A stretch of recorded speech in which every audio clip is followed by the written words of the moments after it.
Welcome to SHOT Show TV. I'm David Lombardo, and our guest is Lanny Barnes, three-time Olympian, professional shooter, and Chief Experience Officer for Prairie Fire. You will know Prairie Fire, you just don't know you'll know Prairie Fire. Tell us about it.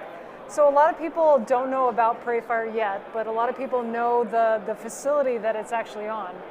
Prairie Fire just purchased Front Sight December 2nd. It was going through the bankruptcy process, and we purchased it on December 2nd and took that over.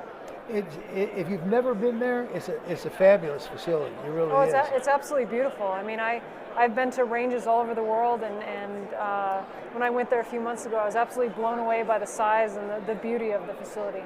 They have just about every kind of range you can imagine, from, what's the shortest, 50 foot maybe, something like that? 25 yards 25? all the way out to 800 yards. Yeah. And then they have like a Trump line or whatever, and they got all kinds of stuff. So what are the plan? I assume you're going to keep the ranges that exist. Actually, we're going to keep them, but we're going to add on to them as well. We have plans of upgrading all 50 ranges as they are now. I mean, we could utilize them the way they are now because they're absolutely beautiful, sure. But we want to make this one of the best shooting facilities in the United States, if not the world. So we're going to be starting construction very soon and hope to be done early summer with a lot of upgrades and new targetry and a lot of really cool features. Are we not shooting there right now?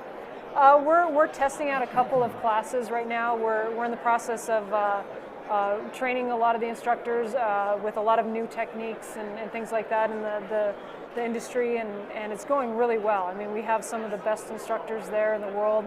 That was hands down one of the things that all the members have talked about that I've discussed in the past, where everybody says that the staff, the instructors yes. there are just really wonderful people. I have some very good friends that probably 15 to 20 of them go together every year, and they've been going for years, and they always, talk about how great they are and how great the people are. So you capitalize on what you got, and you improve what needs to be improved. Absolutely, yeah. I mean, we have really big plans for that facility.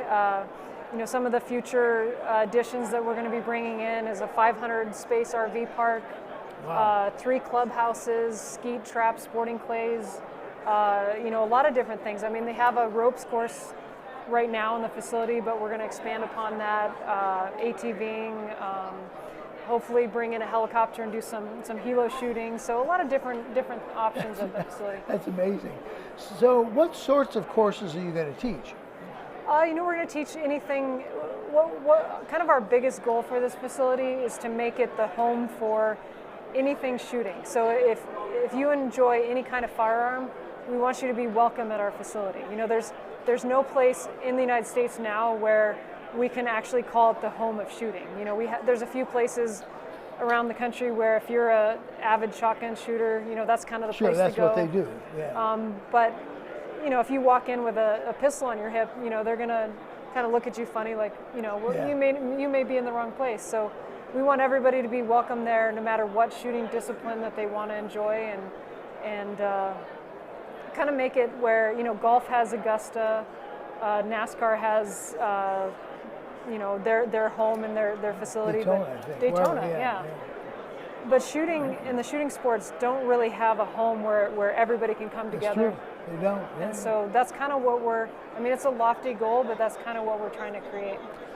What time frame are we looking at? How long is this going to take to get set up? Well, I mean, right now the facility is absolutely incredible the way it is, but like I said, we're working on upgrading the ranges, adding clubhouses, permanent bathrooms so that people don't have to use porta potties. That would be nice. Yeah. So it's it's going to be a phased project. The first year we want to finish out all the ranges, which will hopefully be done sometime this summer. That's kind of the goal, and maybe our clubhouse, our first clubhouse, the goal is to try to get it done in 2023. So it's going to be a multi-year project because something this scale and this size is not going to happen overnight.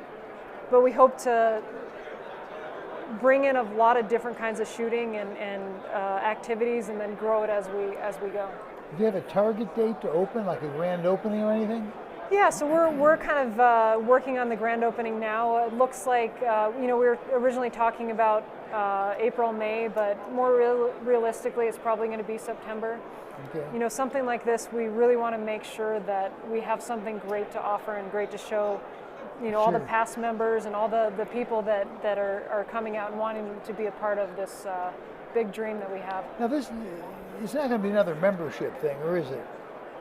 Yes, we're going to be doing membership? memberships, yeah, and we'll also allow people, that don't have memberships to come on and enjoy the facility and be able to take part in all sorts of different activities. Do you have limits on the number of people?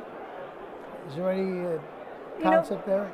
No, there's really no limit right now. Kind of our goal for this year, kind of later this year, is somewhere between 500 and 1,000 people per day. Per day? So You're going to need the RV park. Oh, absolutely, yeah. I mean, it's one of those things where we want to create a community where people that enjoy any kind of shooting can, have fun at the range all day long, Sure. and then you kick their shoes off with a little bonfire and watch the sunset, and Which out in the desert is pretty impressive. So, will you allow people to just go shoot and not be in a class? Absolutely, yeah. We have a couple ranges that we're dedicating to kind of a local public range. They've never had anything like that on that facility where people Yeah. can go and just enjoy shooting on their own. They've always had the model of you have to take a course in order to be on the facility. We want people to be able to do whatever they love. So we'll have a couple of ranges dedicated to kind of your normal Shooting club type shooting thing, club sure, or yeah. public range type activity. Yeah. So It really sounds like it's going to be great. excuse me. Sounds like it's going to be great. Oh It really yeah, is. yeah, absolutely. So thank you very much, Lanny. I'm glad to hear that something good came out of it, because it was questionable what was going to happen. It was clear he was not going to be able to keep it open. Yeah, So, there's with the bankruptcy process, it's always one of those things where you don't ever want to see a range close. There's too many ranges around the Exactly. country that are closing down, and Yeah. I know there were a couple of investors that were looking at turning that into a housing development. So, as a shooter and someone who wants to grow the shooting community, it just makes me overjoyed to see that another beautiful facility is going to continue on and allow people to continue to enjoy what they love and carry on that tradition of shooting and for generations to come. Somebody once said of golf courses, which is the other sort of poison pill for shooting ranges, that a golf course is nothing but a wasted shooting range. So Absolutely. you're going to have plenty of shooting ranges. Lanny, thank you so much for being on. We really appreciate it, and good luck with the project. Well, thank you. Yeah, I appreciate you having us on, and Super. we'll see what we can do. For SHOT Show TV, I'm David Lombardo.